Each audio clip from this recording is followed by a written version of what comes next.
على تعالى إبراهيم وعلى آل إبراهيم إنك حميد مجيد. اللهم بارك على محمد وعلى آل محمد كما باركت على إبراهيم وعلى آل إبراهيم إنك حميد مجيد. قال رسول الله صلى الله عليه وسلم: إن الله رفيق يحب الرفق ويعطي على الرفق ما لا يعطي على العنف وما لا يعطي على ما سواه. جناب نبی مکرم صلی اللہ علیہ وآلہ وسلم نے ارشاد فرمایا، آپ اپنی زوجہ محترمہ حضرت عائشہ صدیقہ رضی اللہ تعالی عنہا سے مخاطب تھے.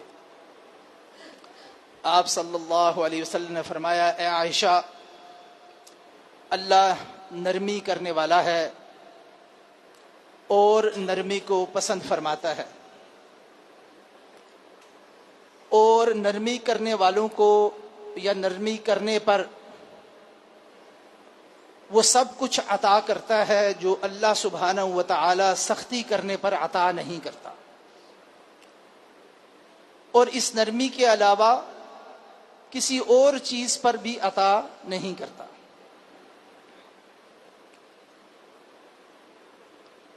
نبی کریم صلی اللہ علیہ وآلہ وسلم کی متعدد احادیث، اہتمام کے ساتھ ہم یہ کوشش کرتے ہیں اس موضوع پر خاص طور پر کہ انسان کا عمومی رویہ ذاتی طور پر اپنے گھر میں، اپنے معاشرے میں، اپنے کام کاج میں، لوگوں کے ساتھ ڈیل کرنے میں نرمی پر مبنی ہونا چاہیے.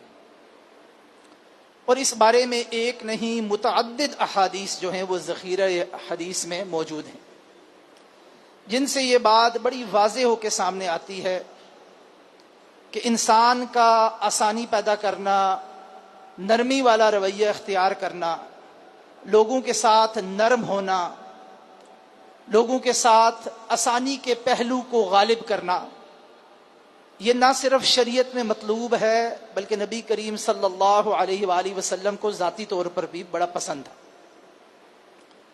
آپ صلی اللہ علیہ وآلہ وسلم کے اسوہ حسنہ کو، آپ کی اپنی زندگی کو اگر دیکھا جائے تو جس طرح آپ صلی اللہ علیہ وآلہ وسلم اپنے گھر میں اپنے ازواج مطہرات کے ساتھ، اور اس پر بھی ایک نہیں کئی پہلو سے احادیث موجود ہیں کہ آپ صلی اللہ علیہ وسلم گھر میں کام کاج کیا کرتے تھے، ہاتھ بٹایا کرتے تھے، کبھی کسی کو ڈانٹ ڈپٹ نہیں کیا کرتے تھے. اپنے غلاموں، اور خاص طور پہ ایسے غلام جو طویل عرصے تک 10 تک سال، اس سے بھی زیادہ عرصہ آپ صلی اللہ علیہ وآلہ وسلم کے ساتھ رہے، حتیٰ کہ آپ نے کبھی بھی ان کو ڈانٹا نہیں، جھڑکا نہیں.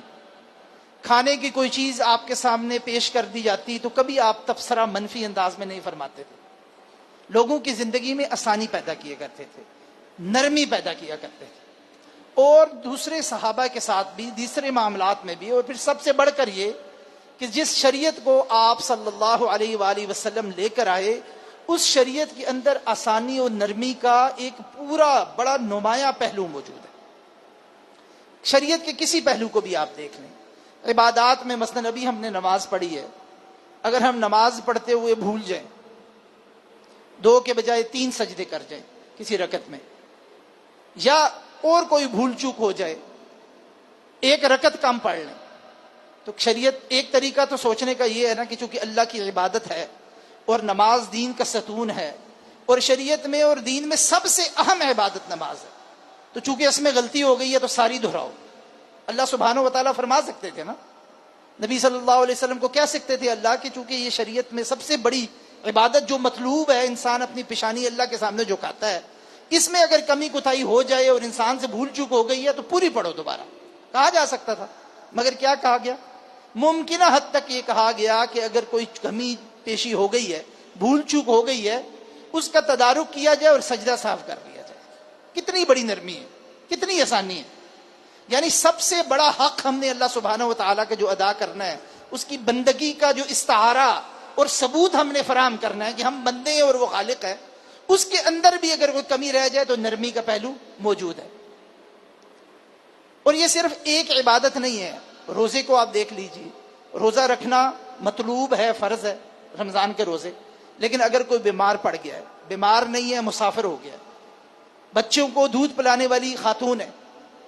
غرض یہ کہ جہاں ممکن ہے نرمی کے پہلو کے بیان کر دیا کہ اس صورت میں بھی چھوڑ سکتے ہو، اس صورت میں بھی چھوڑ سکتے ہو، اس صورت میں بھی چھوڑ سکتے ہو. حج کے دوران دیکھیں، ابھی حج کی عبادت مکمل ہوئی ہے، کتنی نرمیاں ہی نرمیاں.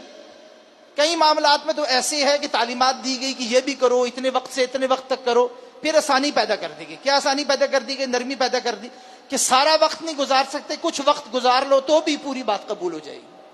اگر کوئی چیز چھوٹ جائے دم دے دو، لیکن اپنی عبادت کو جاری رکھو. یہ نہیں کہا گیا ہوئی نہیں ہے عبادت. یہ سختی اور مشقت جو ہے وہ دین کے، شریعت کے کسی پہلو کے اندر آپ دیکھیں آپ کو نظر نہیں آئی. نرمی، آسانی. اور تو اور انتہائی جو سنجیدہ یا بہت ہی مشکل معاملات ہیں. مثلا اگر کسی شخص نے اجازت نہیں ہے مگر کسی دوسرے انسان کی جان لے لیا، قتل کر دیا کسی کو، تو قرآن کا حکم ہے. قرآن نے پہلے یہ کہا ہے کہ وَلَكُمْ فِي الْقِصَاصِ حَيَاةٌ يَا أُولِي الْأَلْبَابِ، کہ آپ نے جان لی ہے تو انسان کے جان کے بدلے جان، قصاص لیا جائے گا. مگر وہاں پر بھی ایک نرمی کا پہلو کر دیا کہ ہاں قصاص ہے اور اس میں زندگی ہے، کیونکہ اس میں لوگ جو ہے وہ اپنی اپنی حدود میں رہیں گے، اس سے ہی امن و امان قائم ہوگا. مگر اس کے باوجود اگر وہ رسا معاف کر دیں، دیت قبول کر لیں. اور یہاں پر یہ بھی ہے اگر دیت کے بغیر بھی معاف کر دیں. ایک ہے صلح، ایک ہے عفو. اور صلح اور عفو کا فرق ہی یہ ہے. صلح یہ ہے کہ جی آپ یہ کہتے ہیں کہ ٹھیک ہے جی ہم چونکہ ورثاء ہیں ہمیں معاف کرنے کا حق ہے، ہم دیت لیں گے، اتنی رقم دیں گے اور اس کے بعد معاف کریں گے. شریعت اس کی گنجائش بھی پیدا کرتا ہے. اور اس سے بڑھ کر معاملہ یہ عفو کہ کچھ بھی نہیں لیں گے، بس للہ، اللہ سبحانہ و تعالیٰ کو خوش کرنے کے لیے ہم یہ خونی معاف کرتے ہیں. شریعت نے اس چیز کے بھی، یعنی قتل کرنے میں بھی اس بات کی گنجائش رکھی. اور پھر اگر جس شخص سے قصاص لیا جا رہا ہے اس کے بارے میں بھی تعلیمات دی ہیں کہ اس کو اس انداز میں اس کی زندگی لی جائے. جانوروں کی ابھی ہم نے جو قربانی لی ہے وہاں پر بھی نرمی کا ایک ایسا پہلو ہے کہ ایک جانور کو دوسرے جانور کے سامنے ذبح نہ کرو، اس انداز میں ذبح کرو کہ زیادہ تڑپے نہ، بہترین انداز میں، اچھے انداز میں اس کی زندگی لو، اللہ کے راہ میں اچھے انداز میں اس کو قربان کرو. یہ ایک نہیں متعدد مسائل ہیں. مثلا ابھی ایک اور مثال لے لیں، آئلی زندگی ہے، دو لوگوں کو نکاح ہوتا ہے، شریعت میں مطلوب ہے آپس میں رہنا ہے، ایک خاندان بنانا ہے، آپس میں تعلق کو ٹھیک طریقے سے استوار کرنا ہے، لیکن معاملہ نہیں چل سکتا. تو ہمیں پتہ ہے کہ دیگر شریعتوں میں کیا ہے کہ جی آپ نے بس شادی ہو گئی تو ہو گئی، اب ختم نہیں ہو سکتا یہ بندھن قانونی طور پر. لیکن شریعت نے کیا طریقہ بتایا ہے؟ بھائی طلاق کا طریقہ ہے. اگر شخص طلاق نہیں دے رہا، مرد طلاق نہیں دے رہا اور کوئی کجی کر رہا ہے، اس سلسلے میں سختی کر رہا ہے، بلا وجہ تنگ کر رہا ہے، خلا کا طریقہ بتایا. یعنی اتنی آسانی ہے دین کے اندر. اسی لیے نبی کریم صلی اللہ علیہ وآلہ وسلم نے یہ بات بیان کی. حضرت عائشہ کو فرمایا کہ اے عائشہ، اللہ سبحانہ و تعالی خود نرمی کرتا ہے. اور سب سے بڑی اس میں کیا نرمی ہے کہ انسان ساری زندگی گناہ کرتا رہے، بس پھر اللہ کی طرف رجوع کرے صدق دل کے ساتھ، اللہ سب ہی معاف کر دیتا ہے. دیکھیں کتنی بڑی نرمی ہے. اور دین کا مزاج یہ ہے. اور اللہ سبحانہ و تعالی نرم کرنے والا ہے، اور ہم کیا کرتے ہیں؟ ہم نے لوگوں کی زندگی جیرن کی ہوئی ہے. اس پہ بڑی ہی اہم بات ہے، اس کو ہمیں غور کرنا چاہیے کہ ہم لوگوں کو چھوٹے چھوٹے مسائل میں، دقیق مسائل میں، بعض اوقات جزوی مسائل میں، بعض اوقات فقہی مسائل میں جو اختلافات ہیں اس میں الجھا کر اتنی سخت موقف کہ جو چیز فقہی طور پر فلاں مسئلے میں مجھے ٹھیک لگتی ہے نا، میری رائے ہے، میری رائے ہے دلائل کی بنیاد پر ہے اور میں اسی کو درست سمجھتا ہوں، اسی لیے وہ بات بتاتا بھی ہوں، اس پر عمل بھی کرتا ہوں. مگر آپ کسی دوسری رائے کو کسی دوسری دلیل کی بنیاد پر اگر اختیار کرتے ہیں، اور مسئلہ اولا غیر اولا کا ہے، مسئلہ صرف یہ ہے کہ بہتر کیا ہے اور کیا بہتر نہیں ہے، اس پر اتنی سختی کرنا اور اس بنیاد پر ہمیشہ ایک دوسرے کے ساتھ بحثیں کرنا اور لڑائیاں کرنا اور مناظرے کرنا اور اس بات پر لوگوں کو ایک دوسرے کے پیچھے پڑے رہنا، یہ قطعی طور پر دین کا مزاج نہیں ہے. اور یہ جو ہم قانون کی عیاشی کرتے ہیں اور مزے لیتے رہتے ہیں اور بلا وجہ چھوٹی چھوٹی باتوں پر اتنی بحثیں. ابھی یہ عید گزری ہے نا، پتہ نہیں آپ میں سے کتنے لوگوں نے محسوس کیا ہوگا یا اس چیزوں کو دیکھا ہوگا، ایک ہر سال عید پہ یہ بحث شروع ہو جاتی ہے، کٹے کی قربانی ہوتی ہے کہ نہیں ہوتی. وہ اللہ کے بندوں 1400 سال سے یہ بحثیں کر رہے ہو. جو اس کے جواز کے قائل ہیں ان کے دلائل بھی موجود ہیں، جو نہیں اس کے جواز کے قائل ان کے بھی دلائل موجود ہیں. اگر جو ایک بندہ دلیل کی بنیاد پہ کہتا ہے کہ بھینس اور کٹے کی قربانی میں کرتا ہوں اور میں سمجھتا ہوں کہ وہ نہیں کرنی چاہیے، میں کیا کر لوں گا؟ کیا روک سکتا ہوں اس کو؟ اس کے گلا کاٹوں، اس کو کوئی پھانسی دے دوں، اس کو جیل میں بند کروں، کیا کروں؟ کچھ نہیں کر سکتا نا. بھائی میرے دلائل بھی واضح ہیں، آپ کے دلائل بھی واضح ہیں، کتابوں کے اندر موجود ہیں، کوئی پوچھ لے اچھے طریقے سے مثبت انداز میں بات بھی بتائیں، اپنی بات کی تبلیغ بھی کریں، اس کا ابلاغ بھی کریں، بلکہ چھوڑ دیں۔ یہ کوئی فرض کا مسئلہ ہے، یہ فرضیت کا مسئلہ تو نہیں ہے۔ توحید کے مسئلے ہم نے چھوڑ دیے اور فقہی مسائل، جزیات کے مسائل پر ہم بڑے بڑے ہنگامے برپا کرتے ہیں۔ اس سے بچنے کی ضرورت ہے۔ کیوں؟ اس لیے کہ دین کا مزاج نرمی کا مزاج ہے۔ نبی کریم صلی اللہ علیہ وسلم نے جب خود اتنی نرمی اختیار کی ہے، اور آپ صلی اللہ علیہ وسلم کے، ابھی ہم نے حج کی مثال دی، جب آپ صلی اللہ علیہ وسلم حج کے لیے موجود تھے، صحابہ آ کے سوال کرتے تھے، اس لیے کہ بڑی عبادت ہے نا، کئی دن پر محیط ہے اور اتنے مشکل پیچیدہ مسائل ہے، یہ بھی پوچھتے تھے۔ آپ صلی اللہ علیہ وسلم کہتے تھے ٹھیک ہے، اس طرح بھی کر لو، اس طرح بھی کر لو، اس طرح بھی کر لو، اس طرح بھی کر لو۔ زیادہ کوئی مشکل، زیادہ کسی کی نظر آتا کہ اس نے کوئی زیادہ گڑبڑ کر دی ہے، ٹھیک ہے دم دے دو۔ آپ صلی اللہ علیہ وسلم یہ بھی کہہ سکتے تھے چلو جی پیک اپ کرو، جاؤ اگلے سال دوبارہ حج پہ ہو، یہ تمہارا حج نہیں ہوا۔ لیکن شریعت نے سختی نہیں کی۔ جب آپ صلی اللہ علیہ وسلم نے نہیں کی سختی، ہمیں بھی یہی رویہ اپنانے کی ضرورت ہے۔ اور آخری بات میں یہ کہنا چاہتا ہوں کہ یہ باتیں کرنا آسان ہے، لیکن ان باتوں پر عمل کرنا بہت مشکل ہے۔ اس پر عمل کرنے کی ضرورت ہے۔ دین کے جو نرمی کا جو مزاج ہے، اس کے بارے میں ہم گفتگو تو بہت کرتے ہیں، لیکن اس پہ عمومی طور پر الا ماشاءاللہ ہم پہ اثر نہیں ہوتا۔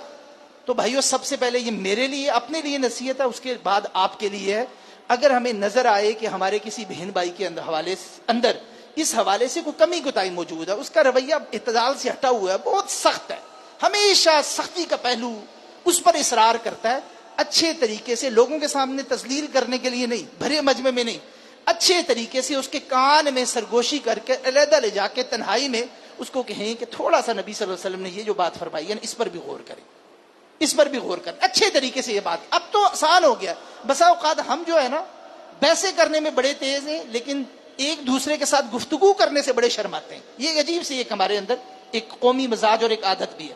اب معاملہ لیکن آسان ہو گیا بھائی، کسی بھائی کو، کسی بہن کو اچھے طریقے سے فون پر ویسے 100 خرافات ہم ایک دوسرے کو بیچتے ہیں اور وصول کرتے ہیں، ایک میسج کر دیں کہ نبی صلی اللہ علیہ وسلم کی یہ حدیث میں آپ کو پیش کر رہا ہوں، آپ کی زندگی میں مجھے یہ لگتا ہے کہ یہ پہلو نمایاں نہیں ہے، اللہ میری زندگی میں بھی نمایاں کر دے، اللہ آپ کی زندگی میں بھی یہ پہلو نمایاں کر دے۔ اس لیے کہ یہ جو ہمہ وقت کا غصہ ہے نا، ہر وقت کا غصہ، بلا وجہ کا غصہ، کہ جی آپ مسجدوں میں چلے جائیں، کچھ دوست، کچھ احباب آپ کو ایسے ملیں گے ہر وقت ہی غصے میں رہتے ہیں، جیسے ہی گفتگو کریں گے تو تنزیہ گفتگو کریں گے، جیسے ہی بات کریں گے تو بڑی سخت بات کریں گے، جیسے ہی بات کریں گے، اور لوگوں کو پہلے سے پتا ہوتا ہے کہ جی فلاں بولنے لگا ہے نا، جیسے مردہ کفن پھاڑ کے بولتا ہے، اب فلاں بندہ بولے گا اور بس بربادی نکالے گا۔ اس چیز کو ہمیں ایک دوسرا، اگر ہم نہیں ایک دوسرے کے ساتھ، نبی صلی اللہ علیہ وسلم نے فرمایا مومن مومن کا آئینہ ہوتا ہے، آئینے میں انسان کیا دیکھتا ہے؟ چہرہ دیکھتا ہے نا، تو یہ میری اور آپ کی ذمہ داری، ہاں آئینہ بن کے ایک دوسرے کو دکھانا ہے، تذلیل کرنے کے لیے بھری محفلوں میں کہ جی فلاں ایسے کرتا ہے، فلاں ایسے کرتا ہے، اور یہ حدیث آج میں یہ سن کے آیا ہوں، یہ کام نہیں کرنا۔ سب سے پہلے اپنی اصلاح، اور اس کے بعد لگے کہ میرے دائرہ عمل میں، دائرہ کار میں اگر کوئی ایک ایسا شخص موجود ہے، مجھے آج اس کی اصلاح کا بھی اہتمام کرنا چاہیے، اپنے گھر میں جا کے اپنی اصلاح کا بھی اہتمام کرنا چاہیے۔ میں اپنی بیوی بچوں کے ساتھ کیسا ہوں، میں اپنی اولاد کے ساتھ کیسا ہوں، ہمہ وقت ان کے اوپر سختی تو نہیں کرتا، ہر وقت ان کی زندگی کو اجیرن بنا کے تو نہیں رکھتا۔ سب سے پہلے مجھے اور آپ کو اپنا رویہ دیکھنا ہے، اس کے بعد پھر دوسروں کی اصلاح کرنی ہے۔ اس لیے کہ اللہ سبحانہ و تعالیٰ نرمی کرنے والے کو وہ چیز عطا کرتا ہے جو اللہ تعالیٰ نرمی کے سوا دوسرا رویہ اختیار کرنے والے کو نہیں عطا کرتا۔ یہ بھی بڑی اہم پہلو ہے اس حدیث کا، کہ جو کچھ نرمی سے ملے گا وہ نرمی کا رویہ اختیار نہ کرنے سے نہیں ملتا۔ یہ جو ہم محروم رہتے ہیں نا اور بلا وجہ خفا رہتے ہیں کہ جی فلاں چیز نہیں ملتی، اتنی دعا کرتے ہیں بس، لیکن اللہ سبحانہ و تعالیٰ کب سنے گا؟ یہ اس بات پہ بھی غور کرنے کی ضرورت ہے کہ کہیں یہ وجہ تو نہیں ہے کہ ہم بلا وجہ کی سختی کا شکار ہو گئے، اس لیے اللہ سبحانہ و تعالیٰ نے نرمی کی وجہ سے جو رحمت عطا کرنی ہے وہ اللہ نے روک کے رکھی ہوئی ہے۔ تو اگر ہم چاہتے ہیں کہ اللہ ہمیں وہ دے دے جو ہمارے پاس نہیں ہے، تو اس کے لیے بھی نرمی کا رویہ اختیار کرنے کی ضرورت ہے۔ اللہ سبحانہ و تعالیٰ ان احادیث کو سن کر ان پر ان کی صحیح روح کے مطابق عمل کرنے کی توفیق عطا فرمائے۔ سبحانک اللہم و بحمدک، اشہد ان لا الہ الا انت، سبحانک، استغفرک و اتوب الیک۔